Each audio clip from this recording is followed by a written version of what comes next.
So Portobello, this is where you live, but Diggs and Clementine, you guys are about to enter Mossflower City. Mossflower City is the largest city in all of the Mossflower Woods. Its population is mostly made up of mice, rats, squirrels, weasels, and hares, and a few shrews. And of course, on other occasions, you might also see a badger or a fox or a hedgehog, making it by far the most diverse city in the entirety of the Mossflower Woods. Besides its diversity and its large marketplace, the thing that it is known most for is its culinary center.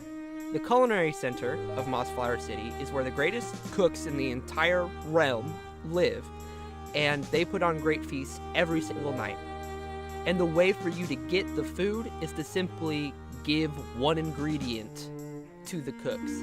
So they will make food for everybody as long as everybody pitches in one ingredient, which makes it a party city, essentially.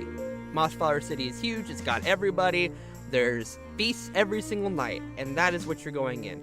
Of course, you are not there for that reason, you are there because you are going to visit Professor Simon Kuroda, an elderly hair archaeologist and scholar at the Smithsonian Institute. Professor Simon Kuroda has recently acquired an old map of the Mossflower Woods, and rumor is that this map leads to the ancient Redwall Abbey, which you two are after for totally different reasons. You two walk in through the giant front gates, and you can make your way over to the museum. Portobello, you, doing your regular day-to-day out of your closet from living in Mr.'s house, you see a finely dressed elderly squirrel woman walk in through the gates at about the same time as you see a large badger knight walk through the gates as well. I sniff the air. And I can smell that one of them has treats on them. And I'm not sure which one it is, so I'm going to put on my cute little youthful boy face, and I'm going to go follow them and see if I can pick up anything. That they drop? Well, more like pick something out of their pockets. Pick something up off the floor of their pockets, of their pants. The floor of their pockets. Okay. Yes. That's very, very good. Are you going to actually try to steal from one of them? If I can figure out which one has the tasty treats on them, and if I think that the opportunity presents itself, then yes.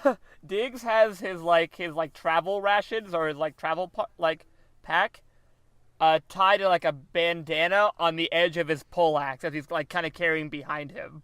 So I don't know if that informs your decision at all.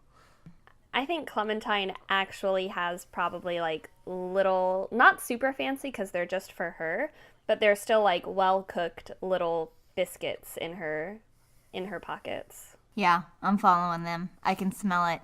There's some butter. Something made out of butter. Portobello's greatest skill, smelling butter from miles upon miles away. Yes, She's deciphering butter from other cooking oils. Can we add that aspect? Can we use that in a future thing to track down someone who has butter? It's canon. It's basically in there, yeah. It's like if a shark crossed with Paula Deen, that's what Portobello is in small hamster form. Okay, so are you going to try to steal from one of them? I'm following them. I'm going to follow them for a little bit to see if I can figure it out. Okay. I'm guessing Diggs makes a showy entrance. Greetings, good people of Mossflower. I've come seeking the archaeologist Simon Kuroda at the Smithsonian Institute. Where may I find him? And just kind of yelling that throughout the square as everyone's doing their hustle and bustle and probably no one's paying any mind. It is I, Sir Diggs the Bold. I have come for your rescue. I think I hear that, right? So I can go up and be like, "Excuse me, sir. I'm also looking for this same scientist, I believe. Do you have any leads on where he might be?" Oh no, that's why I was asking the square. I need some more information. Have you heard anything? No, not at all. Just that he knows some things that might be of importance to everyone. I am on a holy quest to save my king. Potentially you've heard of the Crescent? Oh, of course, I've heard of the Crescent. I also am on a quest myself to save everyone from the affliction, you see. Diggs is definitely, like, sizing her up, like, looking her up and down. It is a little like, are you sure? Yes. Wow, good. Eloquently put. Way to put yourself off on good footing the first time that you two have met. Hey, okay, Portobello hears that conversation, and he's going to go up and ask him a question, because he doesn't know what one of those words means. Oh, and So. who's this?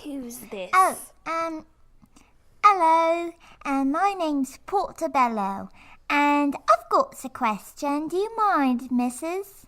Oh, dear Portobello, of course not. What is it? How can I help you? I was wondering, what's an affliction? Oh, you...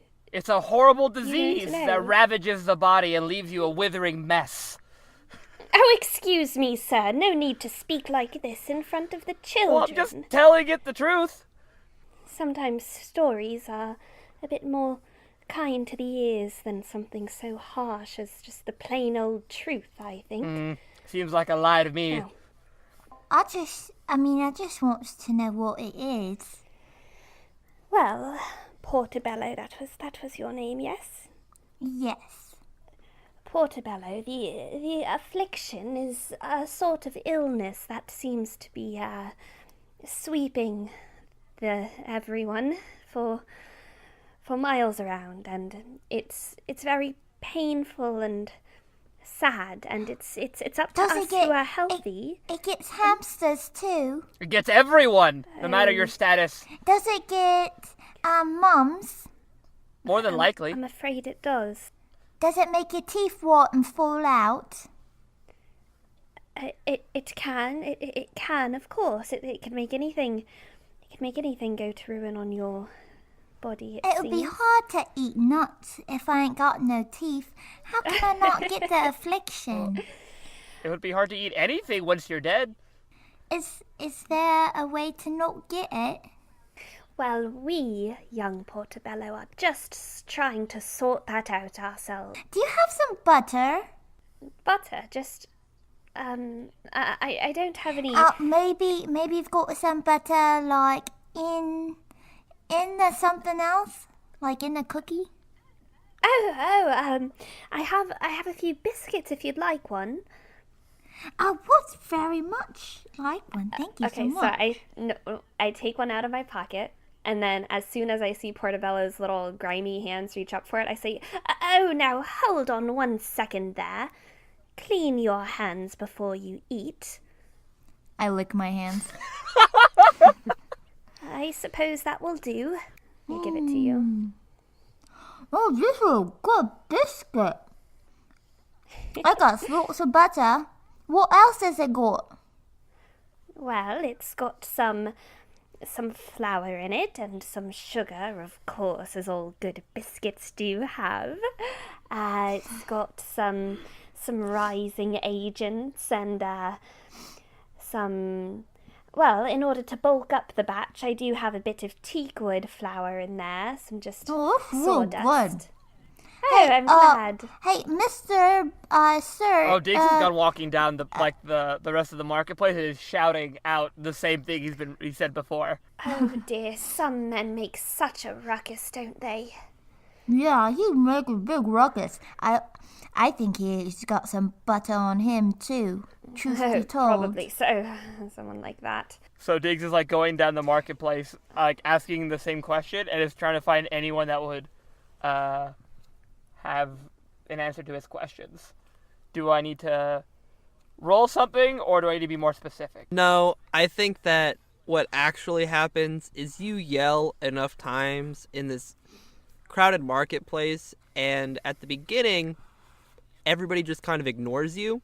But then, just to get you to shut up, somebody or several people point you in the correct direction, telling you that the Smithsonian Institute is to the east of town on a small hill. And you can't miss it because it's a moderately fancy building with a big sign out front that has a very long word without word being Smithsonian. Well, thank you, good people of Mossflower. You shall go down in history for aiding Diggs the Bold. And he starts walking towards the hill. They roll their eyes as you walk away. I think we follow. Yeah, we follow Diggs, and I might turn to the people who pointed, and I just say something like, "Oh, thank you for helping an old woman out." I'm also following. Of course you are. I have a new friend who has cookies in her pocket, so. So you all eventually end up smack dab in front of the Smithsonian Institute, which you know has Professor Simon Kuroda in it. And I'm guessing you all walk in. Mm-hmm. You walk into the Smithsonian Institute near the front door, and it's a very, very long corridor right in front of you with 5 rooms offshoot, 3 on the left, 2 on the right, filled with exhibits. At the end of the long corridor, you see a set of stairs that leads up to a very large office, surrounded by glass with windows on the other side. Also within this corridor are a few small exhibits, but it's mostly just tables with small bones and old books and things like that kind of rested on them. As you walk in, you hear a little bell, ding ding, and behind the glass in the office, you see an elderly hare, jumps a little bit, and then quickly looks over his shoulder at the 3 of you, and then hurriedly walks out of his door and down the stairs, quickly closing the door behind him. And then he says, "Oh, sorry, we're closed. We're closed." Oh, nonsense. No one's closed at this hour. I am. It's very, very important that I have some time to myself and nobody visiting the museum at this time. It is very, very How on important. earth are you going to keep this business running, sir, if you don't want to see curious customers? It's quite... I can't tell you how. It's a secret. I shouldn't have just said that it's a secret. That makes it way more suspicious. I just needed some time. I have something in my office that needs to be done, and I cannot waste any time whatsoever. So, good day. I'd like to see you out. And he starts kind of trying to push you back towards the door, and as he's trying to do that, another person walks in through the door behind you. This is a mouse with white fur and blood red eyes, wearing a very, very nice suit, who, Portobello, you recognize as the mouse that you met earlier.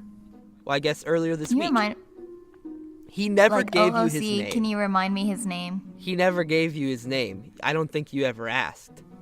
Right. You just you just called him person or whatever. Yeah, okay, sir, yeah. He walks in and he says, "Oh, Simon. Yes, I agree with the lovely squirrel lady. How are you going to keep this in business? This lovely, lovely place." And he just kind of walks by the 3 of you guys and... Sir, excuse me. You got the sticker out my foot, remember me? Oh, yes, Bungo.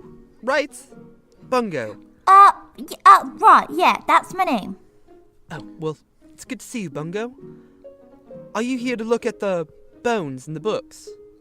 No, I'm here 'cause this lady's got treats in her pocket, and this other gent right here, he's got something in his bag too, but he ain't give me none of it yet. You want what's in my bag? It's just dried fruits. Yes. Confused, he kind of undoes a little bit of satchel and just hands him the bag. Oh, nom, nom, nom, nom, nom. Well, excuse me, good sirs. Yes, I am on official business from King Helgi. I am in search of the Redwall Abbey, and I believe you have found some information that pertains to this. Sir Simon Kuroda, I can assume this is you? Well, you may follow the orders of your king, but here, I am the king, and I will ask you once again to please leave. Well, sir, I'd like to say that I follow no one's orders but those of my own conscience, and I think that you have information that could save very many animals, and I think that it is in everyone's best interest if you share it. As you are having this conversation with Professor Kuroda, you see the mouse walk over to the tables and flip through some books and kind of mess with some maps, and he seems kind of disappointed as he continues walking around, but he's not really paying you guys much mind. He turns around and he just he yells at the mouse, "Don't touch that! No! Please! I would ask you once again to leave, or do I need to get the militia chief here?" Oh, there's no need for that. There's no need for that, sir. Please. I don't understand why you aren't willing to share with us the information that you hold. Is there something that we can do in order to win this information from you? I think this is a very good time to roll for empathy. Yeah, what I'm trying to do is just like figure out where he's coming from, why he might be hesitant. So I will roll empathy.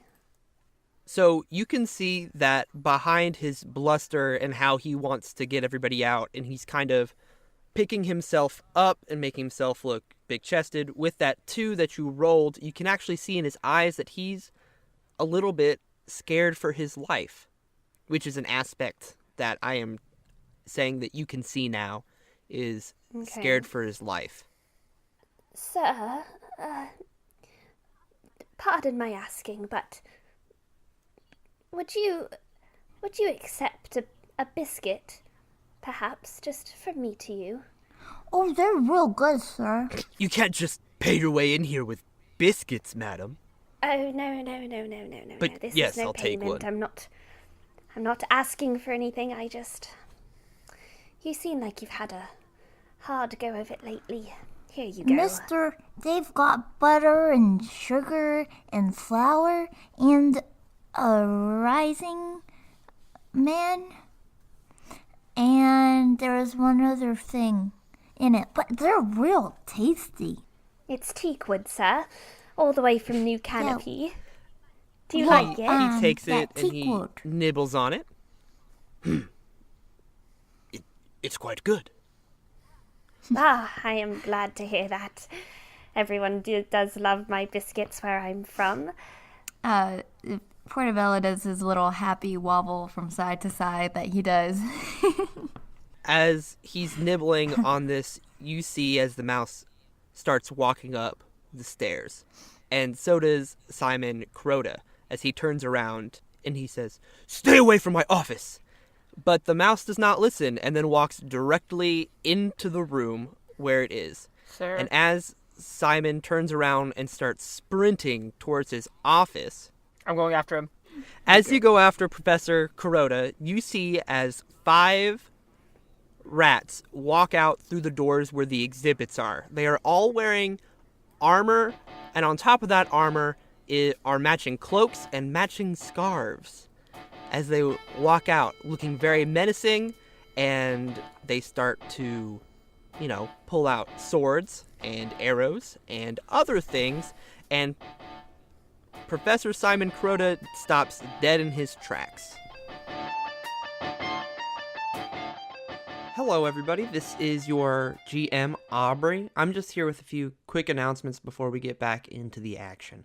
First off, we do have a Twitter that we would like to tell you guys about. It is at MouseDagCast. You can follow us there, where we release all kinds of news about our podcast, as well as wonderful art that Hannah makes of the characters and scenes from the podcast.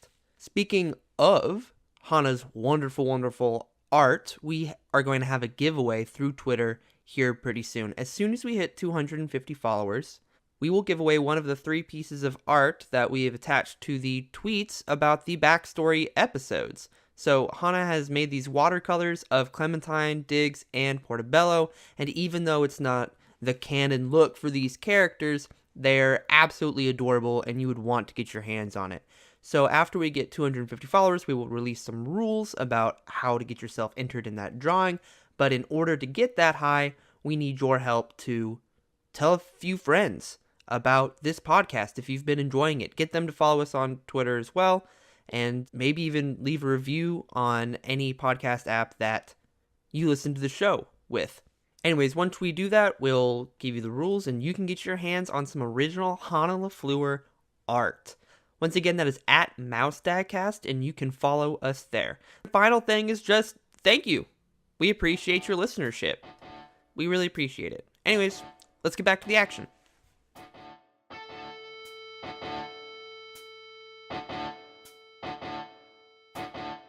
Diggs would pull out his poleaxe and would try to motion Portobello and probably not be able to reach Clementine to kind of move behind him as he's pulling out his weapon. Oh yeah, I am behind the big scary badger. I am there. Oh, there's no need for weapons. What's going on here? Grandma, get away us. from the mouse with the sword. I'm not your grandma, and I wouldn't like you to call me yours. You see as the finely dressed mouse sticks his head out of the office and motions to one of the rats and says, "Cletchney, please be a dear and bring the professor in here. I'm quite in need of his assistance." And you see as Cletchney, one of the rats, starts dragging Professor Crota into his office after the mouse. Can I throw my poleaxe at him? You can try Okay. to throw an entire poleaxe as if it is a perfectly shaped spear, which it is not, That is- at a rat that's fair. several yards away, if you would like to. No, when you will be put a it like difficult that, roll. that sounds stupid. And as the professor gets dragged into the office, you see the mouse stick his head back out one more time and say, "And, take care of the rest." And the other 4 rats turn to the 3 of you. Okay. Okay, so in this instance, what's going to happen is to determine the first person in the combat order, I would like you all to roll notice. Yeah, it definitely ain't Tessa with a -3. All right, but with a +3, the first person in the turn order is Portobello. What does Portobello do? There are 4 rats trying to grab you, and you are standing behind a giant badger. Yeah. Okay, wait. Can you explain to me where the door? Oh, okay. So I'm right next to the door right now. Portobello, behind you is a wall. You're kind of backed up into a corner. The door to the museum is to your left and forwards about 5 yards. Okay, I'm gonna get my slingshot out, and then I'm gonna go over by the exit, but I'm gonna say, Miss Square Lady, you should come over here with me. I'll protect you. that's And that's what all I'm you're gonna I have do? my That's your whole move? I have my slingshot ready.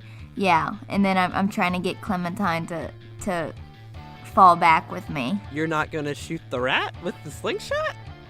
No, I'm very terrified right now. That's very fair. Portobello has never seen this kind of malicious action, at least not like this. So he's trying to stay back here at this bookshelf, or close to the door, and he's motioning, calling out to for Clementine to join him. Okay, so the way I would like this to work, because it allows for more teamwork, is for you guys to choose who goes next, so that like maybe, because there's the whole creating aspects thing, and so if 2 of you create an aspect and then you're like, all right, Diggs, take it away, and then he gets like a +4 bonus to whatever he's doing, that could just take out an opponent instantly, right? There's all kinds of cool things you can do with the combat system in this game. So Portobello, who is going to go next? Clementine. Clementine, what do you All do? right. I'm gonna say, oh, Portobello, you go stand next to that fellow. What was it? Diggs. Go stand over next to him and just try to do your best to take care of this situation. We should You get don't out need of here. You Yeah, don't come need to with worry me. about me. No one's going to hurt me, Portobello, or should I say, Bungo. Oh, yeah, I'm sorry. I lied. My name's Portobello. For No need to real. apologize. Now's not the time. And with that, I think I'm just gonna try to very nonchalantly follow Simon Kuroda. Just, and I'm gonna use the aspect no one pays any mind to an old brown squirrel. To see if, like, the other rats will just kind of focus on Portobello and Diggs, and I'll just go follow Simon. Okay, so you are just trying to walk through a group of enemies and make them think that you don't need to be... Paid any mind to. Okay. Like, because the other ones have weapons drawn, and I'm just, like, there. They might think that I'm fleeing out of the back door. Right, that's very much fair. Roll deceive. Okay. Oh, yeah, you know what? You don't even need to invoke your aspect if you roll a 4. You don't Okay. need to. Yeah, you are definitely going to be able to move basically unharmed whatsoever, as their focus is on the large badger who's actually armed and not the old lady or the young boy. So Right. you are going to be able to move one zone, which means that you can get halfway down the corridor, roughly. You don't get to make it to the office, but... As I walk, can I, like, turn and give a little wink to Portobello and, like, flick him another cookie biscuit? Yes? Come on. Like, come on! Okay, you can Come toss... on. You toss the cookie before you turn, and then you nonchalantly walk, run, jog, Walk. move. Walk. Like an Like old an lady old kind lady. of gait. You power walk Yeah. like you're Amble. trying to be in the old person's Olympics down the corridor to where Simon is. Mm-hmm. Okay. Your options are the rats can go or Diggs can go. Let's let the rats go. Excellent. So, 3 of the rats are going to gang up on Diggs. One of them is only able to move one zone, so he's not there yet. But, Diggs, you see as 2 rats bear down on you, and they are going to try to swipe and stab at you because you're a big, scary man. I'm going to need you to roll athletics twice. Ah, yes, the thrill of the fight! So the first rat tries to bear down on you with a short sword and just kind of stabs into the middle of your chest, but with a roll of a 5, you're able to deftly deflect. I bring up, like, the bottom part of the poleaxe to kind of move his short sword up. And this might leave me open for the next attack. Right, and that's exactly what happens because your second roll was a 0. So as you raise up the short sword, the other one with the dagger kind of gets you into the side where your ribs are.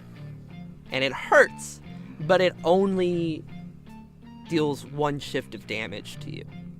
The third rat starts moving towards Portobello, and he's going to try to grab you, Portobello. So I'm also going to need you to roll athletics. Versus his athletics is a tie. So a tie just means that you can get what you want, but it's going to cost you something. Do I step on the biscuit? Oh no, don't make him step on the biscuit! You can't be evil like that.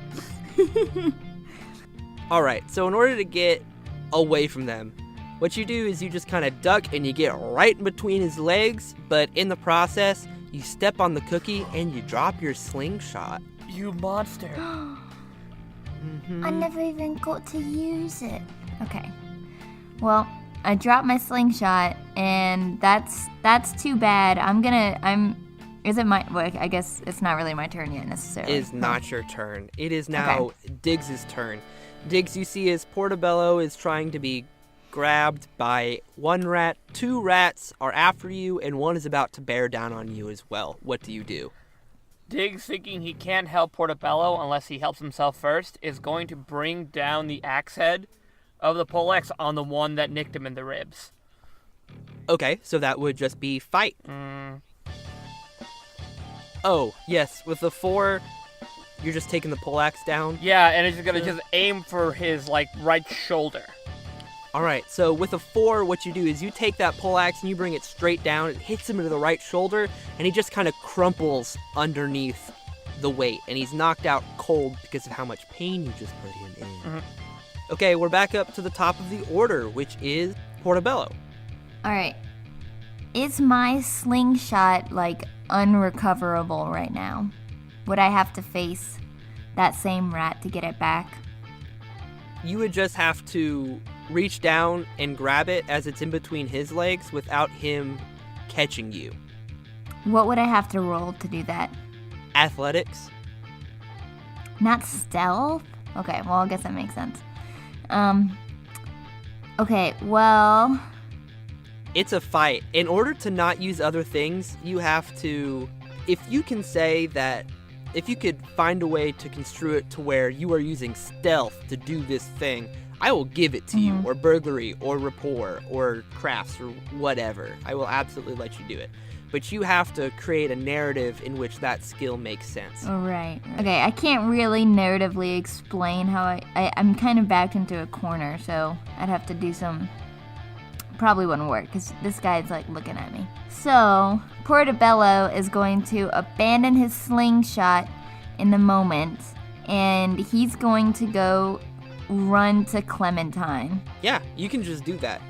So you're using your action to run, essentially, which means that you can move a full zone. So you and Clementine would be all the way into this next zone, which is further down right in front of the office, but not in the office yet. Oh, once he's there, he's going to ask her, Excuse me, Miss Squirrel, what's your name? Oh, forgive me, I'm not used to people actually asking what the name of an old brown squirrel is. I'm Clementine. It's pleased to meet you, Portobello / Bungo. Oh, Clementine? Can you say that one more time?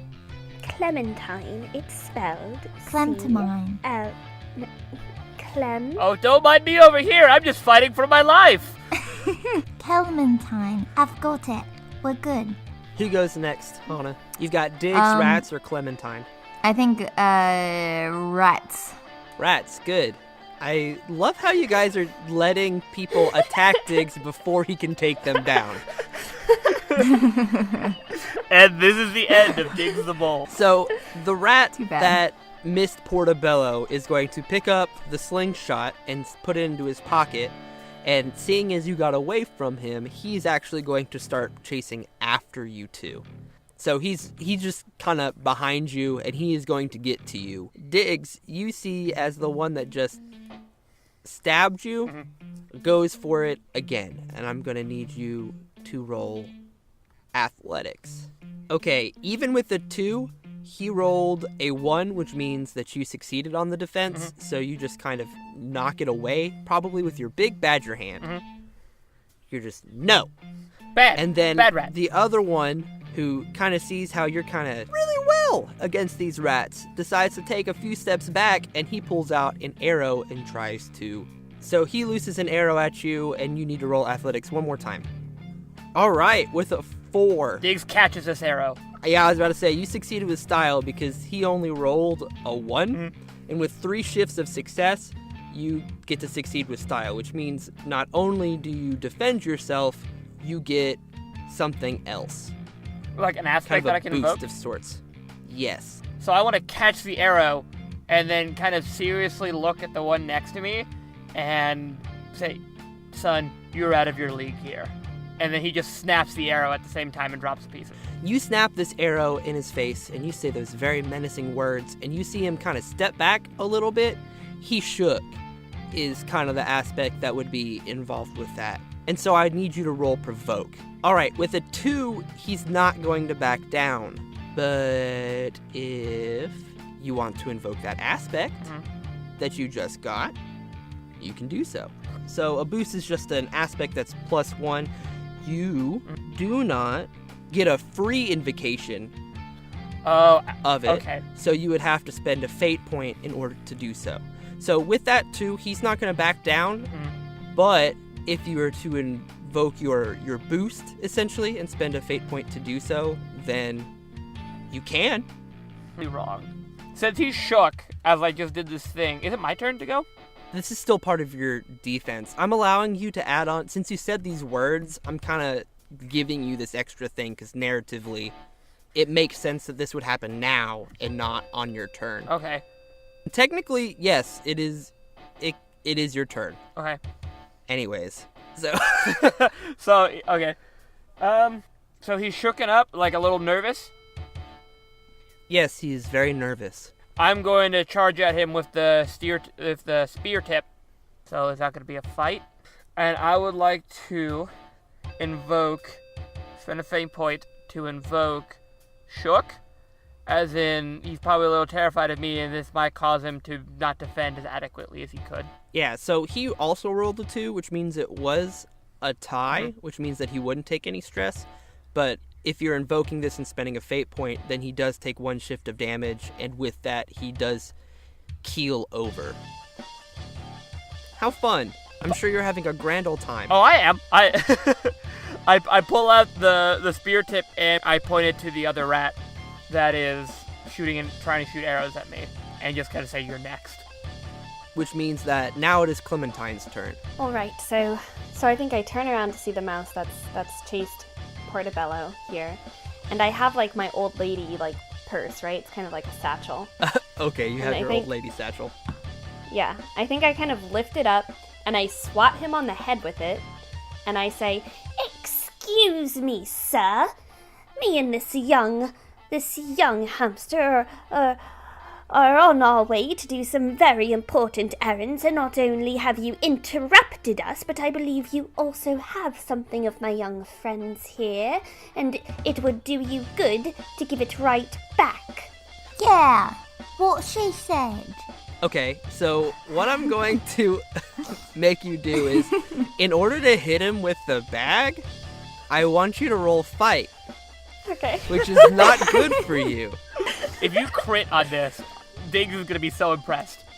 It's a 1, which is also what he rolled. So you don't do any damage, and he kind of steps back as you're swinging at him. So you kind of whiff, but it's not an embarrassing whiff. It's not like you airballed a 3-pointer. You know, it's nothing like that. Oh boy. And then you say these things. I just feel like you are trying to make this rat feel empathetic with your cause and that you are innocent, kind of thing. It's shameful. Does that sound Yeah. right? Yeah. Okay. So you're trying to make this person kind of stop in his tracks and make him reevaluate his life as he's trying to capture a small orphan hamster and an elderly squirrel. And so you say these things to him, and I'm going to need you to roll provoke. All right, with a 1 against his will, as it is a contest, you destroy him outright. You succeed with style on creating an advantage, which means that you create an advantage, and I'm going to say hesitant, as he is now not wanting to attack you at this exact moment, and you're going to get a free invocation of that. So you don't have to spend a fate point to make sure that hesitant is invoked. That's what is up there. This rat has the aspect hesitant, and that will be your turn. Portobello, it is back up to your turn. This rat Okay. in front of you has your slingshot. Where is the slingshot? Or is it in his hands? It's in his, it's like in a belt loop, kind of like a Alright, pocket. Just where I want it. Sometimes, some people call me Pocket Bello. Nice. Okay. As soon as this interaction just happened, this is quickly, I'm going to try to run past him and take it out of his belt loop. Okay. I think that's very fair, and I'm gonna need you to roll burglary. Okay. I will let you know that that is not quite enough. But one of the things about the fact that Clementine succeeded with style is that free invocation does not necessarily belong to her. If she wants to give it to you, you can invoke said aspect hesitant and get a +2 to your roll. Okay, I look at Clementine with big bubbly eyes. I mean, okay, so Tessa gives you the I know. free invocation. Yeah, I know. So Hana looks at Tessa with big eyes. Yes, you can have it.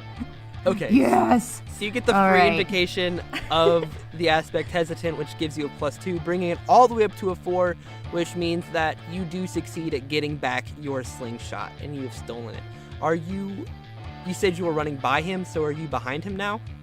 Yeah. Who goes next? Wait. Was it Clementine's turn that she did that thing? Yes. Or was that okay. So, Diggs goes next. Diggs is going to rush the guy who has been shooting him with arrows and get rid of this nuisance. I assume that's exactly what you're doing. Roll fight. Ooh, that is a good one. A 4. So as Diggs... Which is significantly better than his 0. So Diggs runs up, spear kind of like at his waist, slams him to the ground in like one sweeping motion, and is ready to chase the next guy. Okay, so you succeeded with style, which means that you can reduce the hit by 1 shift to gain a boost of some sort. Ooh. And can I get the boost? I just kind of want to compound on Tessa's hesitant and basically want to scare the other guy into submission. He's hesitant about following Clementine, and I just dispatched basically all of his friends with very little damage. Maybe I can get him. Maybe I can not provoke him, but get him to stand down? Okay, so let's say that you get a boost, and we will call it intimidating, and this person is hesitant, but it is no longer your turn. It is either this rat's turn or it's Clementine's. Oh, it's definitely Clementine's turn. Okay. Well, Clementine, what do you do? So there's 3 rats down, and the one that is hesitant, I mean, I kind of want to say, does he look like he's readying for another attack at all? He has his dagger out still, and he's kind of... Actually, no, he hasn't drawn anything. He's just been trying to grab Portobello. So he's kind of got his hands out, and he's slowly backing away from you guys, as he's not wanting to fight Diggs right now. Right. That badger is scary and large. So I think I'll say, Not so fast, Mr. Whiskers. I think Nice. you should... I think you should stay right here and tell us exactly what it is that you want with Dr. Simon Kuroda, as it were. What is the meaning of all of this? You should do what the lady says. He is going to concede the conflict, is the technical term for it, but what he does in this world is that he gets down on his knees and he just says, I ain't want no trouble. I was just hired by the man. I won't get hurt. Hired? Hired by who? The mouse. Mr. Darley. Darley. And who is this Mr. Darley you speak of? He's the man that hired me to come here and intimidate the air. So it's hired by Mr. what? Dolly? Dolly, Dawley. Look, he just pays me. I don't like the mouse. I'll gladly get out your hair. Look, here. And he, takes off his dagger and his bow and, his thing of arrows. And he's like, I don't even want it. I'm going to be crime-free. You don't have to do nothing to me. I'm out the business. I ain't going to do nothing no more. And can I leave, please? I don't want to do this. Please, just let me leave. Oh, all right.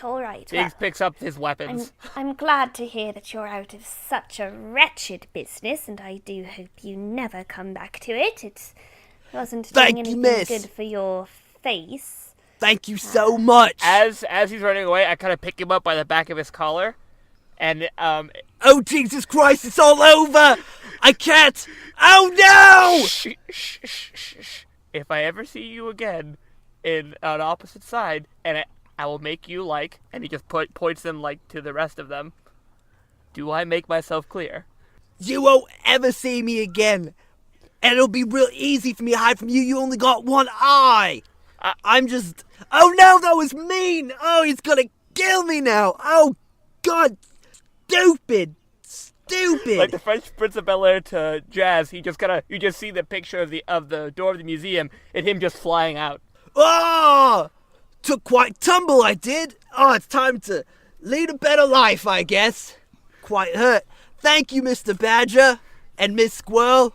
I'm getting out of here. Too. Hey, I did it too. Yeah, you too, Amster. As he's just running away as fast as he possibly can. I just like do one of those polite old people head bows, like little nod as he goes off. So this rat has left both the building and a life of crime, and so it is just you three rats that are not conscious and trying to murder you anymore, and that's it. Up the stairs is the office. Diggs is definitely rushing towards the stairs. I think I say, Hey, not so fast, Mr. Knight. He comes to a screeching You halt, clean- and he's trying to get his face as far away from Clementine as possible, as he's definitely intimidated. You clean up that mess you made before you take another step. Can't we deal with this later? He's holding our contact hostage. okay, I turn to Portobello and say, Now, normally, this is completely inexcusable behavior, but in times of great stress, I suppose it is okay to postpone some chores. and then we follow up All there. right. It's a time of great stress. We're ignoring our chores. No. Postponing. We're postponing. Postponing? What Yes. does that mean? It means we do it a little later, but as soon Oh. as possible. We're putting our chores in postponing. Got it. Indefinitely. Yes. And then he runs up the stairs.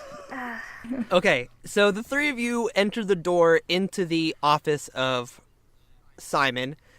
You see as Clutchney the Rat kind of forces Professor Kuroda one more time, and he unlocks a box on the top of his desk. And then you see Mr. Dolly, as you have learned this mouse's name is. He lifts up the lid, and he pulls out a map. And then he takes one look at the three of you and says, well then, seems like I've gotten what I've came here for, and, well, I'm off. And then he leaps backwards out of the window behind him.